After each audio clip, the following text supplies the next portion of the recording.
जय हिंद, जय भारत, जय जय बिहार।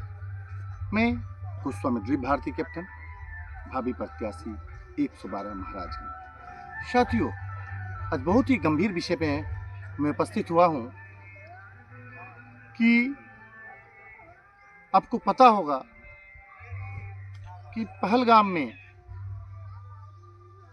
हमारे पर्यटकों की हत्या कर दी गई थी।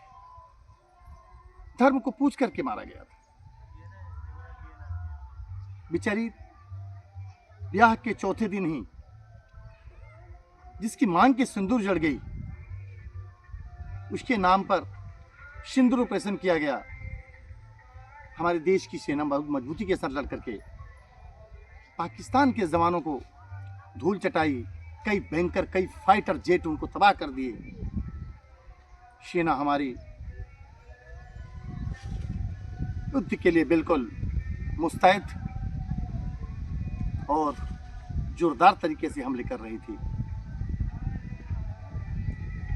हम और हमारी सरकार चाहते गिलगिट, पुलिस्तान, मुजफ्फराबाद अलग करके एक अलग देश का जन्म देश, लेकिन हमारी निरंकुश सरकार, तानाशाह सरकार, जो कहने को तो 56 इंच की सीना बताती है, लेकिन मात्र अमेरिका के कहने से सीज फायर कराया। घरों में घूम घूम करके सिंदूर बांटने का काम करने लगे हमारे प्रधानमंत्री जी की टीम। लेकिन आज पूछना चाहता हूं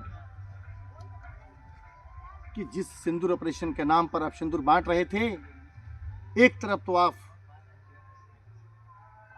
देश में पर्यटकों की हत्या होने पर आप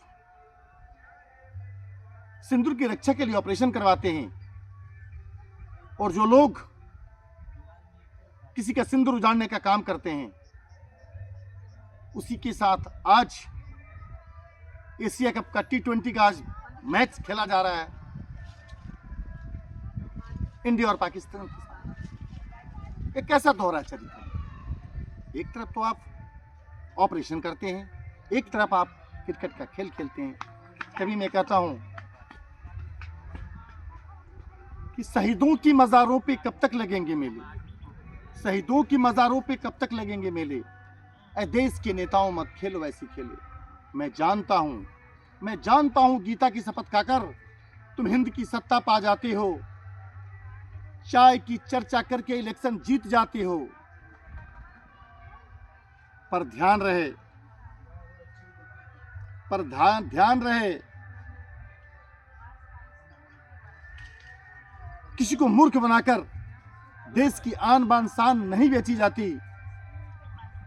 अरे क्रिकेट की सियासत से शांति नहीं आती, नपुंसक राजनीति से कभी क्रांति नहीं आती, नपुंसक राजनीति से कभी क्रांति नहीं आती।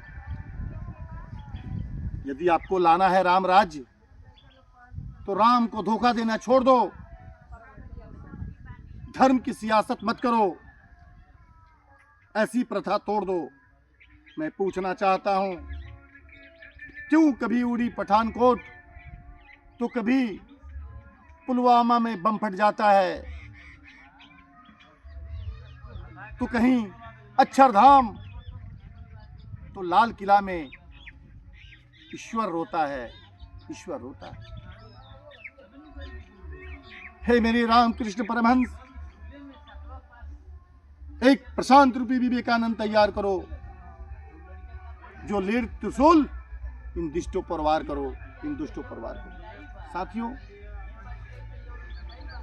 मैं इतना ही कहना चाहूंगा, आप सभी बुद्धिजीवी हैं, जागरूक हैं, आप सबको पता होना चाहिए। खासकर मैं आज बिहार का एक बिहारी होने के नाते यही कहना चाहूंगा कि जिस बिहार को सदियों से लाचार, पीड़ित, दुखी, अत्याचार बनाकर रखा है, आज हमें उससे बाहर निकलना होगा। एक ऐसा शख्स, एक ऐसा व्यक्ति जो बिहार को बदलने के लिए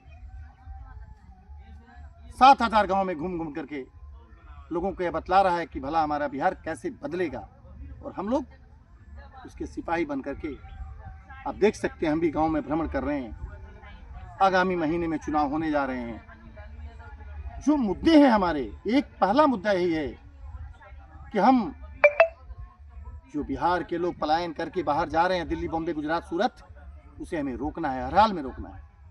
घर में माता पिता, बूढ़े बुजुर्ग इंतजार करते हैं कि मेरा बेटा छठ पूजा दीपावली पे आएगा, लेकिन छुट्टी नहीं मिलता, आ नहीं पाता। दूसरा है कि जो हमारे समस्या है रोजी रोजगार की, बेरोजगारी की, आज यहाँ ना पढ़ाई, ना लिखाई, ना दवाई, ना रोजी, ना रोजगार, ना बढ़िया इलाज। जिस व्यवस्था को बदलने के लिए आई है जन सुराज, जन सुराज, जन सुराज। मैं इतना ही कहूँगा, आप जागरूक रहें और अपने बिहार को एक नया बिहार बनाने के लिए जुड़िए। और चुनाव निशान स्कूल का बस्ता, जिसका नाम है विकास का रास्ता, गरीबी को दूर होने का एक मात्र और मात्र इलाज है। आप अपने बच्चे को पढ़ाइए, लिखाइए, डॉक्टर, इंजीनियर, वकील बनाइए, तभी गरीबी दूर होगी। तो मैं ही कहूँगा कि आगामी चुनाव में स्कूल के बस्ता को ध्यान रखें और उस पर बटन दबा करके भारी से भारी संख्या में हमारे जन सुराजी लोगों को जिता करके पटना की विधानसभा में भेजें। एक नए बिहार का गठन करें, एक नया बिहार नए अंदाज और नए आगाज में दिखे। जय हिंद, जय भारत, जय जय बिहार।